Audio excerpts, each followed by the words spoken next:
बिपरजॉय की दस्तक शुरू हो चुकी है। कल यहाँ पर लैंडफॉल होने वाला है, यानी कि कल तूफान टकराएगा। उससे पहले की तस्वीरें मैं आपको दिखा देती हूँ। आप देखेंगे कि ऊंची ऊंची लहरें आप देख सकते हैं, 10 से 15 फीट की लहरें हैं। हालांकि अभी बारिश यहाँ पर रुकी हुई है, लेकिन आज भारी बारिश होगी और जिस दिशा में साइक्लोन जा रहा था उसी दिशा में जा रहा है, क्योंकि जो मौसम वैज्ञानिक थे वो कह रहे थे कि कमजोर पड़ सकता है, लेकिन ऐसा बिल्कुल भी नहीं हुआ है। कल जब ये तट से टकराएगा तो तूफान की जो हवा की रफ्तार है वो 120 किलोमीटर से 150 किलोमीटर प्रति घंटा रहने वाली है। तो आप समझ सकते हैं कि हालात क्या होंगे। उधर आप देखिए, क्योंकि ये पूरा जो देवभूमि है ये पर्यटन नगरी भी है, श्रद्धालु यहाँ पर पहुंचते हैं। हालांकि अब इक्का दुक्का ही श्रद्धालु पहुंचे हैं। और जिस तरीके से ये तूफान आया है, क्योंकि अगर हम इस तूफान को देखें, जैसा कि इसमें नुकसान हो सकता है, क्योंकि वेरी सीवियर कैटेगरी का ये तूफान है। ऐसे में जब वेरी सीवियर कैटेगरी होती है तो नुकसान सबसे ज्यादा होता है। नुकसान को कम करने के लिए यहाँ पर तैयारियां की गई है। एनडीआरएफ की टीमें हैं, एसडीआरएफ की टीम तैनात है। इसके अलावा सेना, हम बात करें वायुसेना की, हम बात करें कोस्ट गार्ड की, हम बात करें तमाम केंद्रीय एजेंसियों की, वो भी इस वक्त मौके पर है। और ये तस्वीरें आप देख सकते हैं किस तरह के हालात यहाँ पर बने हुए हैं, क्योंकि द्वारका जहाँ पर नुकसान सबसे ज्यादा हो सकता है। इसके अलावा हम बात करें कच्छ जिले की, वहां पर भी रेड अलर्ट जारी किया गया है, क्योंकि कच्छ और द्वारका ये दो ऐसे जिले हैं जो सबसे ज्यादा प्रभावित करेंगे। ये जो तूफान है बिपरजॉय, ये 1998 के तूफान की याद दिलाता है, जब गुजरात में कांडला पोर्ट में तूफान ने दस्तक दी थी, जिसमें 1000 से ज्यादा लोगों की जान चली गई थी। कई लोग उसमें लापता हुए थे, लेकिन जनहानि बिल्कुल भी ना हो, यानी कि जीरो कैजुअलिटी हो, इसका पूरा ध्यान रखने की तैयारी की गई है। क्योंकि केंद्रीय गृह राज्य मंत्री हर्ष सांघवी ने खुद यहाँ पर हालात की जिम्मेदारी संभाली हुई है। लगातार 24 घंटे जो कंट्रोल रूम चल रहा है उस पर वो पल पल की नजर रख रहे हैं। ये आप देखेंगे जो ये लहरें हैं, क्योंकि ये इसको चीरती हुई आगे तक ना आ जाए। जब भी तूफान होता है सब कुछ डिपेंड करता है कि हवा की रफ्तार क्या रहने वाली है, और हवा की रफ्तार जो कि 130 किलोमीटर प्रति घंटे से ऊपर रहेगी, तो उस वक्त यहाँ पर खड़ा होना भी मुश्किल होगा। अभी बारिश रुकी हुई है, ये थोड़ी सी राहत की बात है, लेकिन आज का दिन काफी भारी है। आज और कल के दिन की बात करें तो ये द्वारका के लोगों के लिए किसी अग्नि परीक्षा से कम नहीं है। हमने देखा कि भगवान द्वारकाधीश के मंदिर में वहां पर 2 ध्वजा फहराई गई हैं, वो तस्वीरें भी हम आपको दिखाएंगे, क्योंकि ये कहा जाता है कि जब भी कोई ऐसी जनहानि की आशंका होती है तो वो भगवान द्वारकाधीश उसको बचाते हैं। मेरे सहयोगी जावेद इस वक्त मेरे साथ कच्छ से लाइव मौजूद हैं। मांडवी में है जावेद, क्योंकि वहां पर भी रेड अलर्ट है और वहां पर भी सबसे ज्यादा असर पड़ सकता है। इस वक्त क्या स्थिति है, क्या तस्वीरें आप हमें दिखाने वाले हैं? देखिए, मांडवी में जो हालात हैं वो और जो हवा है वो लगातार तेज होती जा रही है। जैसे जैसे चक्रवात करीब आ रहा है, मैं आपको सीधे मांडवी की तस्वीरें दिखाता हूं। आप जरा ये देखिए किस तरह से जो आप देखेंगे लहरें, इसमें बहुत ज़्यादा उफान हम कल के मुकाबले देख रहे हैं। कल भी हवा बहुत तेज़ थी, हालांकि आज बारिश नहीं है, लेकिन दिन में बारिश का अनुमान ज़रूर है। और यहाँ पर लगातार जितनी भी आप ये आसपास पूरा इलाका देखेंगे, यहाँ पर हवाएं बहुत ज़्यादा तेज़ चल रही हैं। यहाँ पर खड़ा होना बहुत मुश्किल हो रहा है। और जो आप ये लहरें हैं आप देखेंगे कि आगे की तरफ बढ़ रही है। मांडवी वो इलाका है, यहाँ कई ऐसे इलाके हैं जो निचले हैं। कल भी हमने देखा था कि प्रशासन यहाँ लगातार लोगों को शिफ्ट कर रहा था सुरक्षित ठिकानों पर, क्योंकि यहाँ खतरा लगातार बना हुआ है। और देखिए यहाँ से जो मांडवी और कछाव का जो पूरा जखाव का, माफ़ कीजिएगा, वो जो बेल्ट है, ये पूरा वो इलाका है जहाँ चक्रवात को टच करना है। और आप समझ सकते हैं कि जब कल ये इसकी स्पीड 135 से करीब 150 किलोमीटर प्रति घंटा की रफ्तार से रहने वाली है, तो क्या स्थिति यहाँ पर रहेगी। लेकिन फिलहाल आप जरा तस्वीर एक बार यहाँ पर देख लीजिए किस तरह की स्थिति लगातार यहाँ पर बनी हुई है। एनडीआरएफ की 3 टीमें कच्छ डिस्ट्रिक्ट में तैनात है और एक टीम यहाँ पर मांडवी में है, जो लगातार निगरानी रखे हुए है। साथ ही जो तमाम एजेंसीज हैं वो अलर्ट पर हैं, क्योंकि यहाँ कई ऐसे निचले इलाके हैं। लगातार ये कोशिश की जा रही है कि यहाँ से लोगों को हटाया जाए, जो निचले इलाकों से ऊपर सुरक्षित ठिकानों पर शिफ्ट किया जाए। जी बिल्कुल जावेद, आप रहिए हमारे साथ। तो हम तस्वीरें दिखा रहे हैं, एक तरफ जावेद है, क्योंकि द्वारका जहां पर सबसे ज्यादा नुकसान की आशंका बनी हुई है, देवभूमि है, पर्यटन नगरी है, और यहां पर लहरों को देख करके अंदाजा लगाया जा सकता है, क्योंकि जो समुद्र में जो तह पर ग्लोबल वार्मिंग की वजह से तापमान में जो बढ़ोतरी दर्ज की जाती है, उसकी वजह से तूफान आते हैं। और अगर हम गुजरात की बात करें तो पिछले 5 सालों में चौथा तूफान गुजरात में ये आएगा, बिपरजॉय, जिसने दस्तक देनी शुरू कर चुकी है। मैं आपको बताऊं कि इस वक्त द्वारका में रेड अलर्ट है, इसके अलावा कच्छ में रेड अलर्ट है, जबकि हम बात करें जूनागढ़ की, हम बात करें मोरबी की, वहां पर येलो अलर्ट जारी किया गया है। किस तरह की तैयारी है, क्या तस्वीर वहां से नजर आ रही है, एक रिपोर्ट के जरिए हम देखते हैं। इसीलिए तूफान के जमीन से टकराने से पहले वहां रेड अलर्ट जारी कर दिया गया, जबकि जामनगर, पोरबंदर और मोरबी के लिए येलो अलर्ट की घोषणा की गई है। मौसम विभाग की इन जिलों में भारी बारिश की चेतावनी है। 15 तारीख के लिए जो साइक्लोन क्रॉस करेगा तभी विंड स्पीड सबसे हाईएस्ट रहेगा। और इस दौरान वहां हवा 150 किलोमीटर प्रति घंटे की रफ्तार को पार कर सकती है। मौसम विभाग के मुताबिक तूफान अभी पोरबंदर से सैकड़ों किलोमीटर दूर है, लेकिन वहां के तटीय इलाकों में इसका असर दिखना शुरू हो गया है और समुद्र में ऊंची लहरें उठने लगी हैं। गुजरात के द्वारका में बिपरजॉय तूफान के पहुंचने से पहले ही तबाही जैसे हालात बन गए। द्वारका पर्यटक स्थल भी है, इसलिए वहां आम जनता के समंदर किनारे जाने पर बैन लगा दिया गया। यही नहीं, एहतियातन एनडीआरएफ की कई टीमें द्वारका में तैनात कर दी गई। मौसम विभाग के मुताबिक तूफान गुजरात की तरफ बढ़ रहा है और 15 जून को गुजरात के तटीय इलाकों से टकराएगा। लेकिन द्वारका में तूफान ने आने से पहले ही तबाही मचा दी और तेज हवाओं के साथ बारिश होने लगी। समुद्र में ऊंची ऊंची लहरें उठने लगीं, जिसकी वजह से वहां तटों के किनारे न जाने के बोर्ड लगा दिए गए। बताया गया कि द्वारका के तटीय इलाकों में हवा की रफ्तार बढ़ गई, जिसकी वजह से समुद्र में करीब 20 फीट ऊंची लहरें उठने लगी। पर्यटक स्थल होने की वजह से द्वारका में लोगों के समंदर किनारे जाने पर रोक लगा दी गई। समुद्र है वो तूफानी दिख रहा है, उनका जो चक्रवात है उससे पहले की ये समुद्र में जो करंट है वो ज्यादा दिख रहा है। मौसम विभाग ने अनुमान जताया कि द्वारका उन इलाकों में एक है जहां तूफान का सबसे ज्यादा असर होगा। ऐसे में यहां अलर्ट जारी कर दिया गया। तूफान से निपटने की तैयारियां तेज हो गई। वहीं इससे पहले तूफान बिपरजॉय के खतरे से बचने के लिए द्वारकाधीश मंदिर में 2 ध्वज लगा दिए गए। ऐसा माना जाता है कि जब जब इस मंदिर में 2 ध्वज एक साथ चढ़ाए जाते हैं, भगवान द्वारकाधीश ने बड़े से बड़े खतरे को भी टाल दिया। तो उधर गुजरात के कच्छ की हम बात करें तो वहां पर निचले इलाकों में रहने वाले लोगों को सुरक्षित इलाकों में पहुंचाया जा रहा है। 200 लोगों को शिफ्ट किया गया है। एक रिपोर्ट आपको दिखाते हैं, जिसके लिए कच्छ के मांडवी नगर में लगातार प्रशासन ने मुनादी कराई। साथ ही लोगों को जल्द से जल्द निचले इलाके खाली करके सुरक्षित जगह जाने के लिए चेताया। मांडवी नगर पालिका की गाड़ी में लोगों को बैठाकर सुरक्षित जगह भेजा गया। मांडवी बीच के आसपास जो इलाके हैं वहां से लोगों को निकाला जा रहा है। घर बताया गया कि मांडवी में करीब 200 घर हैं, जिसमें 50 से 60 छप्पर वाले घर हैं, जिनमें तूफानी हवाओं से भारी तबाही हो सकती है और इसीलिए सबसे पहले कच्चे घरों में रहने वाले परिवारों को शिफ्ट किया गया। इस बीच तूफान बिपरजॉय के खतरे की वजह से पश्चिम रेलवे ने कई ट्रेनें रद्द कर दी। मौसम विभाग के मुताबिक तूफान 15 जून को गुजरात के कच्छ के तट से टकराएगा। जैसे जैसे तूफान तट के करीब पहुंचेगा, इसका असर बढ़ता जाएगा। यही वजह रही कि तूफान के टकराने से पहले ही गुजरात में इसका असर देखा गया और गुजरात के कई जिलों में तेज हवाओं के साथ बारिश होने लगी। तूफान का यह असर तब हुआ जब वो गुजरात के तट से सैकड़ों किलोमीटर दूर है। अनुमान यह है कि जैसे जैसे तूफान करीब आएगा, ये और विनाशकारी हो जाएगा और यही वजह है कि पश्चिम रेलवे ने कई ट्रेनें रद्द कर दी, जबकि कई ट्रेनों के रूट को बदल दिया, जिसकी वजह से सफर करने वाले लोगों को दिक्कत का सामना करना पड़ेगा। पश्चिम रेलवे ने मुंबई और गुजरात के बीच चलने वाली ट्रेनों को 15 जून तक बंद कर दिया। इनमें बांद्रा टर्मिनस भुज कच्छ एक्सप्रेस, दादर भुज एक्सप्रेस और Bandra terminus Gandhidham special train शामिल है। गुजरात और दिल्ली के बीच चलने वाली कई ट्रेनों को भी कैंसिल कर दिया गया। तो यहाँ पर हवा की रफ्तार अभी भी ज्यादा है और अगर हम बात करें द्वारका से तो तूफान की दूरी 280 किलोमीटर से ज्यादा की है, लेकिन जो रफ्तार है वो कम नहीं हुई है। ये चिंता की बात है क्योंकि वेरी सीवियर कैटेगरी का तूफान अभी भी बना हुआ है, लेकिन कुछ लोगों के लिए यहाँ पर आस्था के आगे तूफान बौना साबित हो रहा है। ये मैं इसलिए कह रही हूँ, मेरे सहयोगी आपको विकास तस्वीरें दिखाएंगे। देखिए वहाँ पर लोगों को, श्रद्धालुओं को समझाते हुए वो पुलिस के जवान है, क्योंकि यहाँ पर लोग अभी भी भगवान द्वारकाधीश के दर्शन करने के लिए पहुंच रहे हैं। एडवाइजरी है यहाँ पर आने के लिए रोक है कि समुद्र किनारे ना आए, फिर भी लोग नहीं मान रहे हैं, क्योंकि जो लोग भी द्वारकाधीश मंदिर आते हैं वो यहाँ पर जरूर आते हैं, क्योंकि धर्म नगरी है, पर्यटन नगरी है। और ये पुलिस के जवान लोगों को समझाते हुए, इस बीच यहाँ पर आप देखिए ये डेंजर का बोर्ड लगा हुआ है। हम आपको लगातार तस्वीरें दिखा रहे हैं और लहरों का उफान कितना ज्यादा है, 15 से 20 फीट यहाँ पर ऊंची लहरें हैं। ये यहाँ पर बोर्ड है, उसके बावजूद भी कुछ लोग नहीं मान रहे हैं और वो कह रहे हैं कि आस्था के आगे, ये आस्था के आगे तूफान छोटा है, ऐसा लोग कह रहे हैं। लेकिन यहाँ पर खड़ा होना भी खतरे से खाली नहीं है। हम भी सावधानी से, आप देख सकते हैं कि किस तरीके से यहाँ पर लहरों ने प्रचंड रूप धारण कर लिया है। और आज का दिन, क्योंकि आज अभी सुबह 10 बजे के बाद स्थिति ज्यादा खराब होगी, भारी बारिश होगी, दिन भर बारिश होती रहेगी। रात भी यहाँ पर बारिश हुई है और उसके बाद कल जब लैंडफॉल होगा, लैंडफॉल का मतलब ये होता है कि जब ये तूफान बिपरजॉय यहाँ पर तट से टकराएगा, उसके बाद स्थिति को संभालने के लिए यहाँ पर तमाम तैयारियां की गई हैं। यहाँ पर एजेंसियां अलर्ट मोड में है। उसके अलावा जितने भी निचले इलाके थे, लोगों को शिफ्ट किया गया है। मेरे सहयोगी जावेद, जो कि मांडवी में इस वक्त मौजूद है,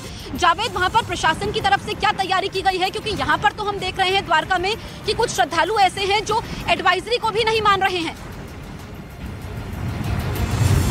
देखिए, जो मांडवी के कई निचले इलाके ऐसे हैं जहां पर लोग रहते हैं, कच्चे मकान हैं, उन लोगों को शिफ्ट किए जाने की कोशिश हो रही है, क्योंकि जिस तरह से लगातार चक्रवात इस तरफ बढ़ रहा है तो ये आशंका है कि जब ये पीक पर होगा तो जो निचले इलाके हैं वहां पर पानी आ सकता है, लिहाजा और जो हवा चलेगी उससे नुकसान हो सकता है। और देखिए, जिस मांडवी बीच के आसपास हम मौजूद हैं, यहाँ आपको खाली सब कुछ नजर आएगा। यहाँ आप देखेंगे कोई चहल पहल नहीं है, पूरी तरह से यहाँ से 5 किलोमीटर के आसपास पूरी तरह से सब खाली करा दिया गया है। यहाँ जो सब आप देखेंगे जो शॉप्स यहाँ पर होती थी वो पूरी तरह से खाली है। आप देखिए हवाओं का रुख देखिए किस तरह से हवा है। और आपको बता दें कि यहाँ कुछ ऐसी शॉप्स हैं जो अस्थायी शॉप्स हैं वो डैमेज भी हुई हैं। तो ये यहाँ पर नुकसान की आशंका को देखते हुए लगातार जो प्रशासन है वो पूरी तरह से मुस्तैद है। और आपको बताएं कि यहाँ के ऐसे पॉइंट जो यहाँ का स्थानीय प्रशासन ने उसने बनाए हैं कि सुरक्षित ठिकानों पर लोगों को पहुँचाया जा सके, क्योंकि कल का जो वक्त है वो हिट करने के लिए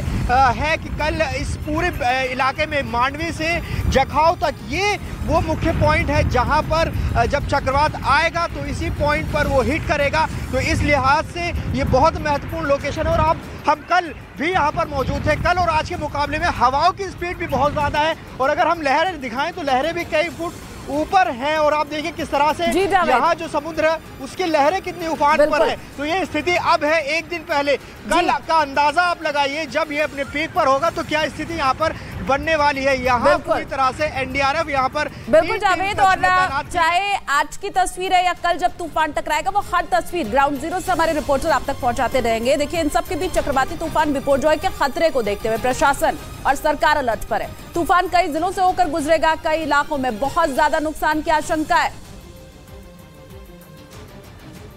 जगह पर शिफ्ट किया गया। अभी तक 37,000 से ज्यादा लोगों को सुरक्षित जगह पहुंचाया गया, जिस काम में एनडीआरएफ और एसडीआरएफ की टीम मुस्तैदी से जुट गई हैं। जहां एनडीआरएफ की 17 टीमें तैनात हैं। कच्छ में 4, द्वारका राजकोट में 3-3, जामनगर में 2, जूनागढ़ पोरबंदर गिर सोमनाथ मोरबी और वलसाड़ में 1-1 टीम तैनात की गई, जबकि वडोदरा में 3 और गांधीनगर में 1 टीम को रिजर्व मोड पर रखा गया है। तो वहीं एसडीआरएफ की 10 टीमें तैनात की गई, जिनमें कच्छ, जामनगर और देवभूमि द्वारका में 2-2 टीमें, जबकि जूनागढ़ पोरबंदर गिर सोमनाथ मोरबी पाटन और बनासकांठा में 1-1 टीम तैनात की गई है।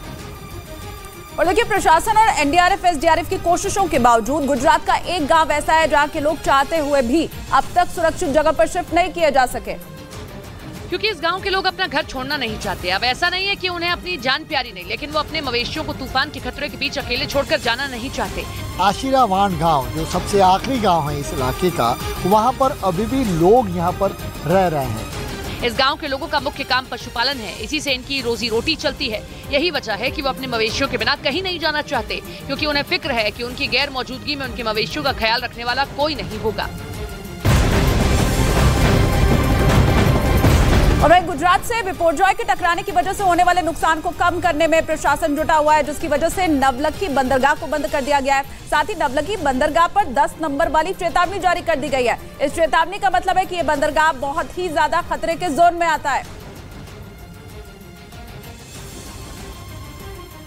और इसी बीच चक्रवाती तूफान बिपरजॉय से होने वाले नुकसान की संभावना को देखते हुए प्रशासन अलर्ट पर है। नवलखी बंदरगाह को बंद कर दिया गया है। इतना ही नहीं, नवलखी बंदरगाह पर 10 नंबर का चेतावनी सिग्नल जारी किया गया, जिसका मतलब ये है कि बंदरगाह बहुत ही ज्यादा खतरे के जोन में आता है। नवलखी बंदर पे 10 नंबर का सिग्नल लगाया गया है, जिससे पता चलता है कि जो डेंजर जोन में है। मौसम विभाग ने बिपरजॉय चक्रवाती तूफान के असर से 15 जून को कच्छ, जामनगर, द्वारका और मोरबी में 135 किलोमीटर प्रति घंटे की रफ्तार से हवाएं चलने की संभावना जताई है, जिसका गुजरात के ज्यादातर जिलों में बड़ा असर हो सकता है। मौसम विभाग ने अगले 2 से 3 दिन मूसलाधार बारिश और समुद्र तटों पर तेज हवाएं चलने की चेतावनी दी, जिसकी वजह से बंदरगाह के सभी अधिकारियों को अलर्ट किया गया। साथ ही आसपास के लोगों को सुरक्षित जगह पर शिफ्ट किया गया। तूफान के खतरे के बीच गुजरात के ओखा में फंसे 50 कर्मचारियों को रेस्क्यू किया गया। तूफान के अलर्ट की वजह से समुद्र में नावों और जहाजों की आवाजाही बंद कर दी गई थी, जिसकी वजह से एक निजी कंपनी में काम कर रहे 50 कर्मचारी फंस गए। जिसकी जानकारी मिलते ही इंडियन कोस्ट गार्ड ने रेस्क्यू ऑपरेशन चलाया और हेलीकॉप्टर की मदद से सभी लोगों को सुरक्षित बाहर निकाला। ये कर्मचारी गुजरात के ओखा के समुद्र तट से करीब 50 किलोमीटर दूर समुद्र के बीचों बीच काम कर रहे थे और जैसे ही समुद्र में लहरें उठने लगी, जहाजों की आवाजाही बंद कर दी गई, जिसके बाद इंडियन कोस्ट गार्ड ने रेस्क्यू ऑपरेशन शुरू किया और रात होते होते 26 लोगों को रेस्क्यू कर लिया गया। लेकिन उसके बाद मौसम खराब हो गया और रेस्क्यू ऑपरेशन रोकना पड़ा, जिसे सुबह होते ही फिर शुरू किया गया और हेलीकॉप्टर की मदद से बाकी बचे कर्मचारियों को बचाया गया। और वहीं गुजरात के राजकोट में तूफान बिपरजॉय का असर दिखने लग गया है। तेज हवा की वजह से एक बड़ा पेड़ गिर गया, जिसमें दबते दबते एक ऑटो वाला बाल बाल बच गया। मौसम विभाग के मुताबिक चक्रवाती तूफान जैसे जैसे पास आएगा, हवाओं की रफ्तार और ज्यादा तेज होती जाएगी। और इधर गुजरात के राजकोट में तूफान बिपरजॉय की वजह से तेज हवाएं चल पड़ी, जिससे कि एक बड़ा पेड़ गिर गया। पेड़ गिरते इलाके में अफरा तफरी मच गई क्योंकि तेज हवा की वजह से गिरा पेड़ काफी विशाल था, जिसकी वजह से बड़ा हादसा हो सकता था। हालांकि गनीमत रही कि जब ये पेड़ गिरा तो उसके आसपास कोई मौजूद नहीं था, लेकिन एक ऑटो रिक्शा पास से गुजर रहा था, जिसने पेड़ गिरता देख ऑटो रिक्शा कुछ दूर पहले ही रोक दिया गया, जिसकी वजह से वो पेड़ के नीचे दबने से बच गया। लेकिन अचानक ब्रेक लगाने की वजह से ऑटो रिक्शा एक पत्थर से टकरा गया। तूफान पाकिस्तान में भी दस्तक देगा और वहां भी उसके पहुंचने से पहले ही सिंध प्रांत में हाहाकार मच गया, जिसके बाद वहां के मुख्यमंत्री मुराद अली शाह ने इमरजेंसी लगा दी। यही नहीं, समंदर के किनारे रहने वाले लोगों को निकालना भी शुरू कर दिया गया, क्योंकि कराची में बिपरजॉय तूफान की आहट दिखने लगी। वहां तेज रफ्तार से हवाएं चलती नजर आईं। तूफान के पहुंचने में 2 दिन का वक्त बाकी होने के बावजूद तेज हवाएं लोगों को डराने लगी। तेज आंधी की वजह से पूरे इलाके में धूल ही धूल दिखाई दी। यही नहीं, कराची के तट पर समंदर में ऊंची ऊंची लहरें भी उठती नजर आईं। पाकिस्तान के मौसम विभाग के मुताबिक बिपरजॉय के 15 जून को कराची के तट से टकराने की संभावना है। इसी वजह से निचले इलाकों में रह रहे हजारों लोगों को निकालने का काम शुरू कर दिया गया। इसके लिए सिंध प्रांत के मुख्यमंत्री मुराद अली शाह ने पाकिस्तानी नौसेना की मदद मांगी। तो पाकिस्तान में बिपरजॉय चक्रवात का खतरा मंडरा रहा है। अब कराची के बेहद करीब पहुंच चुका है ये तूफान, जिसकी वजह से समुद्र में ऊंची ऊंची लहरें उठ रही हैं। पाकिस्तान में 1 लाख लोगों के ऊपर तूफान का खतरा मंडरा रहा है। मौसम विभाग ने लोगों से सावधानी बरतने की अपील की है। तो बड़ी खबर आपको बता रहे हैं, पाकिस्तान में भी बिपरजॉय का खतरा इस वक्त मंडरा रहा है। कराची के बेहद करीब ये तूफान पहुंच चुका है और यही वजह है कि वहां पर लोगों से सतर्क रहने के लिए कह दिया गया है। मौसम विभाग की तरफ से चेतावनी जारी की गई है, खास करके कराची के आसपास के इलाकों में। और इन सब के बीच भारत की तरफ बढ़ रहे तूफान बिपरजॉय का खतरा पाकिस्तान के कराची पर भी मंडरा रहा है। बताया गया है कि तूफान बिपरजॉय कराची से कुछ ही दूरी पर है, जिसके बारे में पाकिस्तान के मौसम विभाग ने आशंका जताई कि चक्रवाती तूफान बिपरजॉय जल्द ही कराची में दस्तक देगा। अरब सागर में उठे इस तूफान के कहर से बचाने के लिए पाकिस्तान के अलग अलग हिस्सों से करीब 1 लाख लोगों को सुरक्षित जगह भेजा गया। कराची में भी जुमेरात के दिन से तेज आंधी के साथ बारिशें मुतवक्किल हैं। पाकिस्तान के मौसम विभाग ने चेतावनी जारी की कि तूफान बिपरजॉय की वजह से 140 किलोमीटर प्रति घंटे की रफ्तार से हवाएं चलने का अनुमान है। यही नहीं, पाकिस्तान के समुद्री इलाकों में 30 फीट तक ऊंची लहरें उठ सकती हैं। इसीलिए लोगों से सावधानी बरतने की अपील की गई है। लेकिन कराची समेत पाकिस्तान में बिपरजॉय के बढ़ते खतरे के बीच वहां के लोगों की मुश्किलें काफी बढ़ गई हैं, क्योंकि तूफान बिपरजॉय के बढ़ते खतरे के मद्देनजर बंदरगाह पर सभी काम रोक दिए गए, जिसकी वजह से वहां काम करने वाले लोगों को दाने दाने के लिए मोहताज होना पड़ गया। अब उनके सामने अपने परिवार का पालन पोषण करने का संकट खड़ा हो गया है। चूल्हा जलाएंगे कैसे, हम घर पे काम करेंगे, क्या करेंगे, क्या कर सकते हैं। वहीं दूसरी तरफ निचले इलाकों में रहने वाले लोग सुरक्षित जगह शिफ्ट हो गए हैं, लेकिन उनके लिए घर का सारा सामान समेट कर जाना बड़ा मुश्किल है। ऐसे में जरूरी सामान लेकर वो परिवार समेत सुरक्षित जगह जा रहे हैं, लेकिन तूफान में अपने आशिया के उजड़ जाने का डर उन्हें परेशान कर रहा है। वहीं गुजरात के कच्छ जिले में चक्रवाती तूफान बिपरजॉय की वजह से अलर्ट जारी कर दिया गया और समंदर किनारे बसे कई गांवों को खाली कराया गया। बिपरजॉय तूफान तेजी से गुजरात के तटीय इलाकों की ओर बढ़ रहा है और वो अगले 2 दिन में कच्छ से टकराने वाला है, जिसके बाद समंदर में ऐसी लहरें उठ सकती हैं कि गांव के गांव बह जाएं, क्योंकि 2 दिन पहले ही कच्छ में हालात डराने वाले हो गए। समंदर की लहरें इतनी खतरनाक हो गईं कि उनसे बचना मुश्किल हो गया। ये हाल तब है जब बिपरजॉय दूर है और इससे पहले कि वो कच्छ के तट से टकराए, वहां समंदर के किनारे बसे गांवों को खाली करवा दिया गया। कच्छ के मांडवी इलाके से भी गांव के लोगों को सुरक्षित जगह भेज दिया गया। ये बीच बिल्कुल बंद कर दिया गया है और समुद्र में आप करंट भी देख सकते हैं। वहीं गुजरात के जखो बंदरगाह पर गाँव खाली करवा लिए गए। इनके मकान जहाँ पर ये ताले जड़ दिए गए हैं, यहाँ से सुरक्षित जगहों पर वो शिफ्ट हो चुके हैं। जखौ बंदरगाह के नजदीक रहने वाले 700 परिवारों को सुरक्षित जगह पहुंचाया गया। उधर द्वारका में भी रेड अलर्ट के बाद श्रद्धालु अब भी पहुंच रहे हैं। क्या कहना है वहां पहुंचे हुए लोगों का, श्रद्धालुओं का, वो आपको सुनाते हैं। बिपरजॉय कल द्वारका में दस्तक देगा, उससे पहले आप देख सकते हैं इसका असर शुरू हो चुका है। आज का दिन काफी अहम है क्योंकि यहाँ पर भारी बारिश हो सकती है। लहरें आप देख सकते हैं उफान पर है और यहाँ पर जो समंदर के पानी का रंग है वो भी बिल्कुल काला हो चुका है, रंग बदल चुका है। यहाँ पर एडवाइजरी है, यहाँ पर आप बोर्ड देखेंगे डेंजर लिखा हुआ है, do not go down into the deep water below, नीचे नहीं जा सकते हैं। तस्वीरें दिखा देती हूँ, आप देखिए कि किस तरीके से यहाँ पर हवा की रफ्तार भी बढ़ती हुई नजर आ रही है। और कल जो है हवा की रफ्तार 130 किलोमीटर प्रति घंटे से 150 किलोमीटर प्रति घंटे तक रह सकती है। ऐसे में ये दिन काफी अहम है और यहाँ पर रेड अलर्ट जारी है क्योंकि द्वारका जिले में सबसे ज्यादा असर होगा। इसके अलावा कच्छ जिले में सबसे ज्यादा असर होगा। हम बात करें जामनगर की, हम बात करें पोरबंदर की, जूनागढ़ की बात करें तो वहां पर येलो अलर्ट जारी किया गया है। अब ऐसे में तूफान से निपटने की तैयारियां भी काफी तेज कर दी गई हैं। तूफान बिपरजॉय के खतरे को देखते हुए सेना और कोस्ट गार्ड के साथ साथ एनडीआरएफ और एसडीआरएफ की टीमों ने भी मोर्चा संभाल लिया है।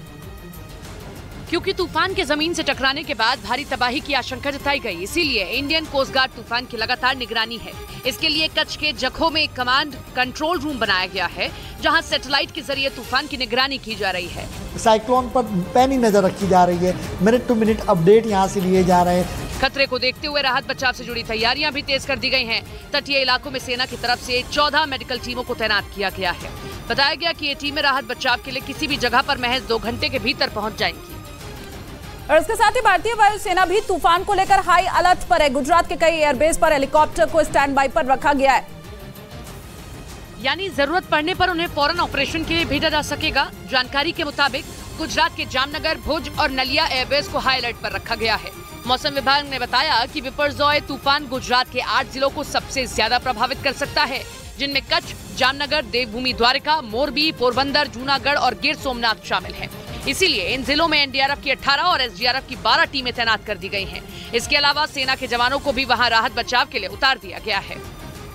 और इन 8 जिलों में 1500 से ज्यादा शेल्टर बनाए गए हैं। आशंका ये जताई गई है कि तूफान तटीय इलाकों में सबसे ज्यादा नुकसान पहुंचा सकता है, यानी वो इलाके जो समुद्री तट से 5 किलोमीटर के दायरे में मौजूद हैं। और जानकारी के मुताबिक गुजरात के जिन 8 जिलों में सबसे ज्यादा खतरा है, उनके करीब 260 गांव समुद्र तट से 5 किलोमीटर की दूरी पर बसे हुए हैं। और इन गांवों की आबादी 14.5 लाख से ज्यादा बताई गई। और ये संख्या इतनी बड़ी है कि वहां से सभी लोगों को निकाल पाना आसान नहीं होगा। इसीलिए वहां तूफान की जमीन से टकराने से पहले राहत बचाव के काम तेज कर दिए गए।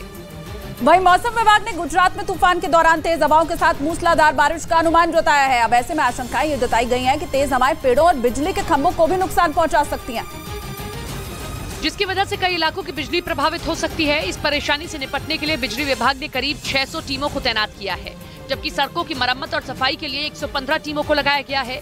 वहीं स्वास्थ्य विभाग ने भी तूफान को देखते हुए अपनी कमर कस ली है और जिन जिलों में सबसे ज्यादा खतरा है, वहां के अस्पतालों में जनरेटर की व्यवस्था की गई है, ताकि बिजली जाने के बाद भी काम प्रभावित न हो। इसके अलावा जरूरी दवाओं के इंतजाम के साथ साथ अस्पताल के कर्मियों की संख्या भी बढ़ाई गई है। साथ ही इमरजेंसी वाले हालात के लिए करीब 240 एम्बुलेंस तैनात की गई है।